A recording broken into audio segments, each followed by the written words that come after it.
Tempo per cucinare ce n'è sempre di meno, quindi io sono sempre alla ricerca di qualche ricettina facile, facile, veloce che però sia così gustosa da piacere ai commensali, ai miei commensali, alla mia famiglia. E allora oggi per voi voglio preparare e condividere la ricetta dei miei involtini di pollo.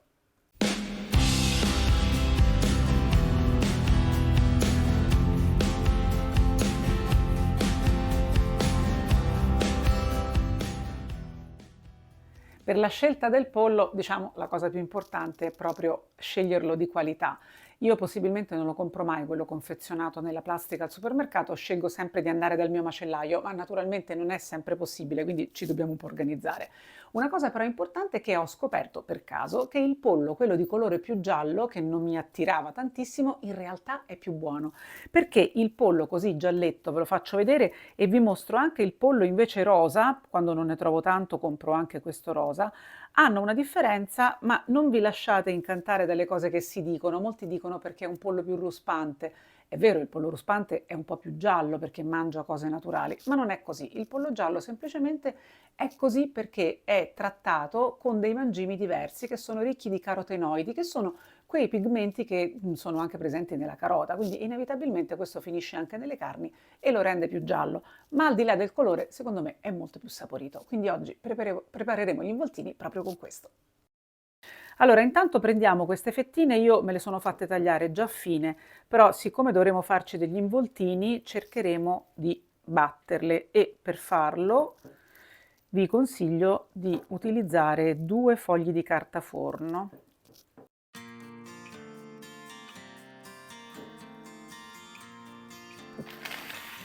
Poi prendo un secondo foglio di carta forno e batto.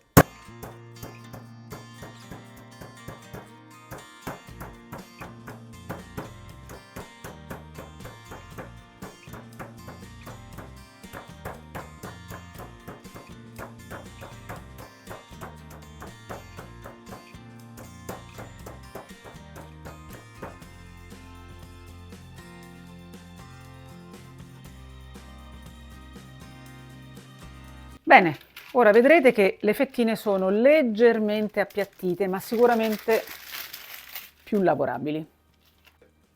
Adesso passiamo alla farcitura. Dovete comprare del formaggio tagliato, già pretagliato in queste fettine sottilissime che sono comode e veramente adatte per gli involtini.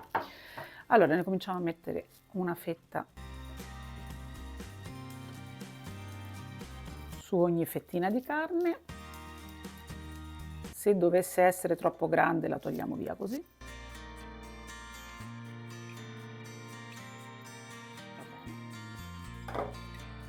E poi useremo dello speck tagliato finissimo, mi raccomando, in genere il gastronomo non lo taglia mai fino, chiedeteglielo appositamente.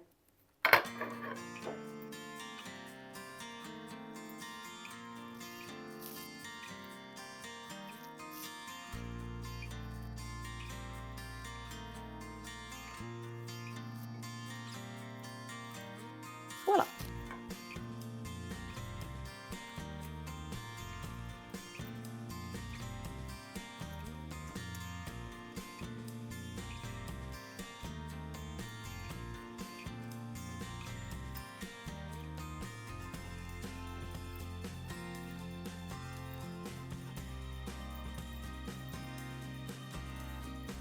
Okay. Per fermare gli involtini, come tutti gli involtini che si rispettino, metteremo degli stuzzicadenti.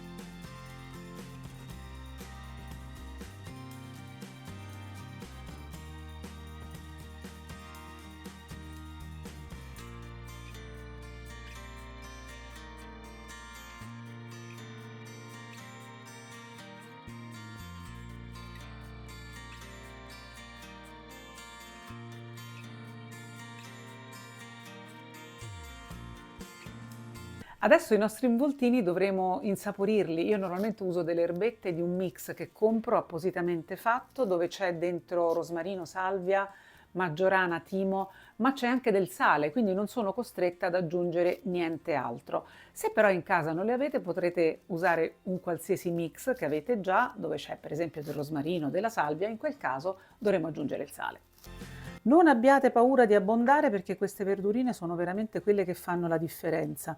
Il pollo è una carne molto delicata di sapore, quindi dovremo naturalmente dare un po' di sapidità e questa è la soluzione ideale.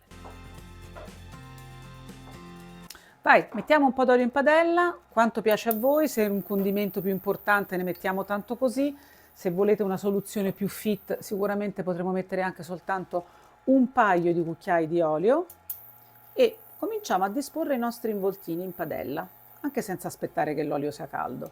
In questo modo la cottura li raggiungerà lentamente e permetterà anche una migliore cottura all'interno.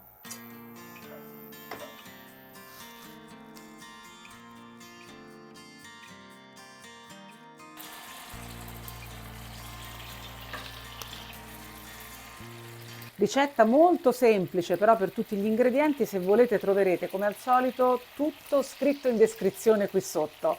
E questo è anche molto comodo perché se non vi va di trascrivere la ricetta, la troverete sempre qua. Potete accedere a una sorta di ricettario online. Anzi, visto che ci siete, qui sotto c'è un tasto con scritto iscriviti, basta cliccarlo e cliccare anche sulla campanella così non perderete neanche uno dei nostri video.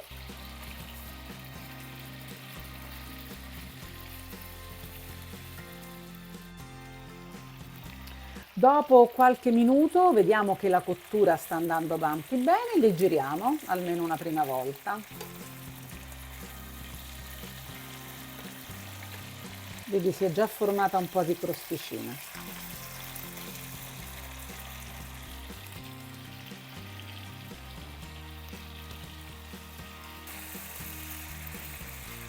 Il bello di questa preparazione è che il formaggio si scioglie dopo un po' e fa anche la crosticina e poi ce la ritroveremo nel sughetto.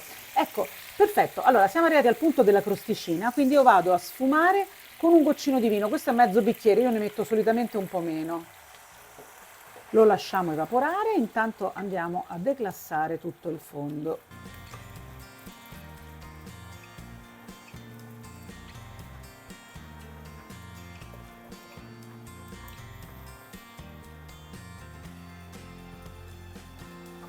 Siamo pronti? Spengo. Adesso li facciamo raffreddare qualche istante così il sughino si rapprenderà un po' e li andiamo a impiattare.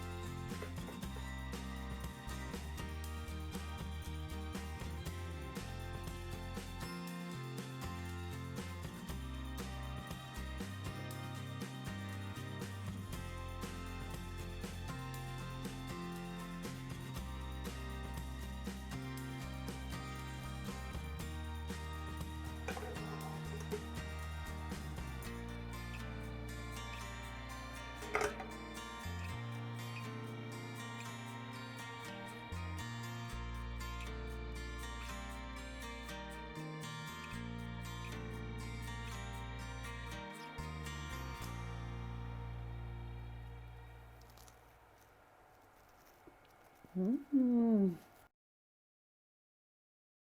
Piatto semplicissimo, si può preparare anche prima e quindi ideale per un'ottima organizzazione delle nostre cene. Ciao a tutti da Scuola la Pasta, a presto!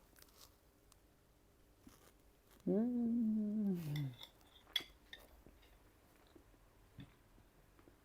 Basta.